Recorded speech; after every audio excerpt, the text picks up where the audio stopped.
Bonjour à toutes et à tous et bienvenue. Aujourd'hui, on va s'attaquer à un des plus grands mystères de la vie.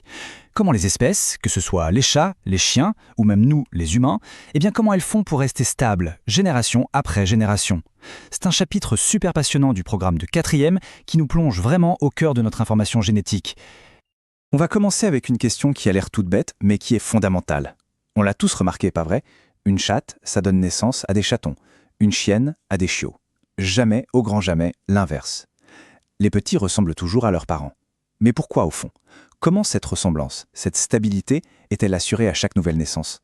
Et ça nous amène directement à la problématique de notre cours, un vrai casse-tête.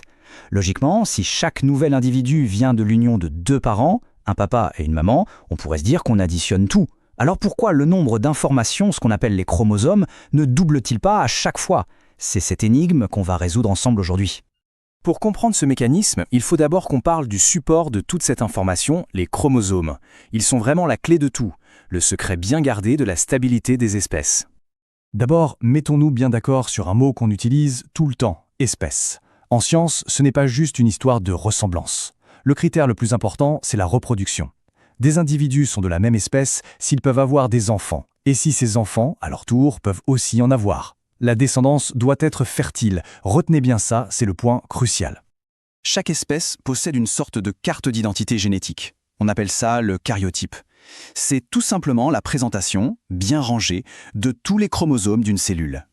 Le cariotype de l'humain est différent de celui du chat, qui lui-même est différent de celui d'un plant de maïs. C'est vraiment la signature de l'espèce. Et sur cette fameuse carte d'identité, qu'est-ce qu'on trouve? Les chromosomes. Imaginez-les un peu comme des livres de recettes. Chaque chromosome, c'est un livre qui contient une partie des instructions pour fabriquer et faire fonctionner un individu. Chez nous, l'être humain, on a 46 chromosomes, bien organisés en 23 paires, dans chacune de nos milliards de cellules. Et la nature, elle est pleine de surprises. Tenez-vous bien, une toute petite fougère qui s'appelle l'ophioglosse, elle possède 770 paires de chromosomes. C'est juste énorme comparé à nos 23 petites paires. Comme quoi, le nombre de chromosomes, ça ne définit pas du tout la complexité d'un être vivant. Bon, maintenant qu'on a posé les bases, revenons à notre énigme. Comment faire pour garder ce nombre de chromosomes stable? La nature a mis au point deux mécanismes cellulaires absolument géniaux pour ça, la méiose et la mitose. Ce sont ces deux processus qui vont tout nous expliquer.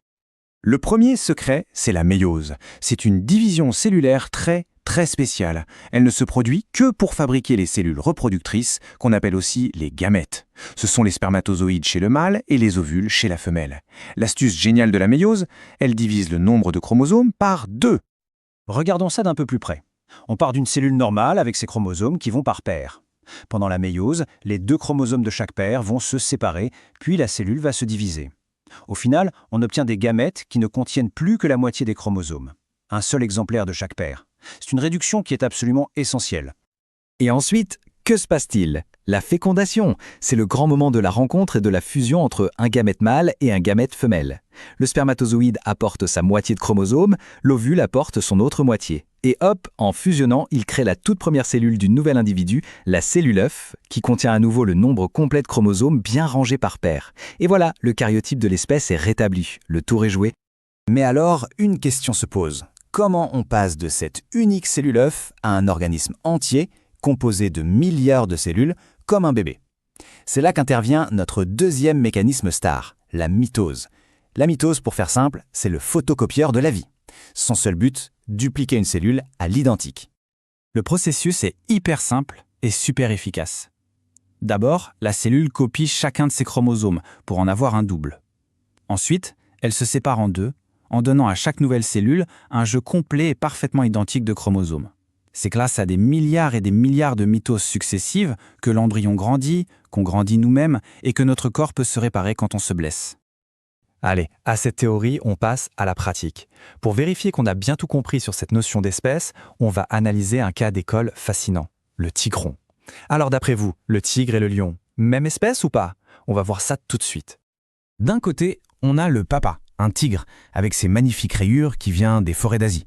De l'autre côté, la maman, une lionne, avec son pelage tout uni, la reine de la savane africaine. Ce sont deux grands félins, oui, mais ils sont bien différents, et surtout, ils ne se croisent jamais dans la nature. Mais en captivité, dans des zoos, on a réussi à les faire se reproduire. Et leur petit, c'est le tigron. Il est en mélange des deux. Il a des rayures, mais elles sont beaucoup plus pâles que celles du tigre, un peu comme celles d'un lionceau. C'est ce qu'on appelle un hybride. Et là, attention, voici l'information capitale, celle qui va tout nous dire. Les scientifiques qui ont étudié les tigrons l'ont tous constaté. Ils sont stériles. Ça veut dire qu'un tigron ne peut pas se reproduire. Il ne peut pas avoir de petits à son tour. Alors, le verdict ? Si on revient à notre définition du début, une espèce doit avoir une descendance fertile.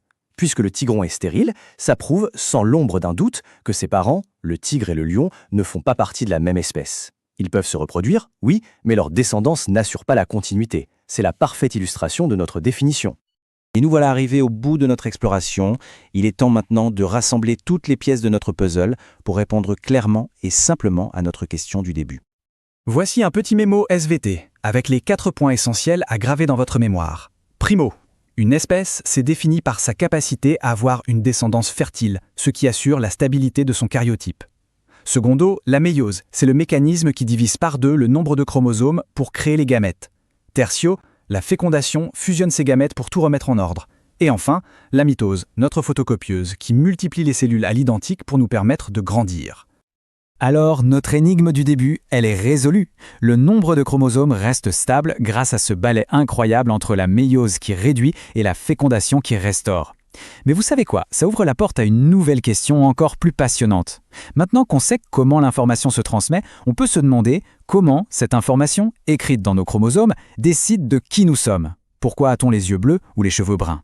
Mais ça, c'est le début d'un tout nouveau chapitre, celui de la génétique.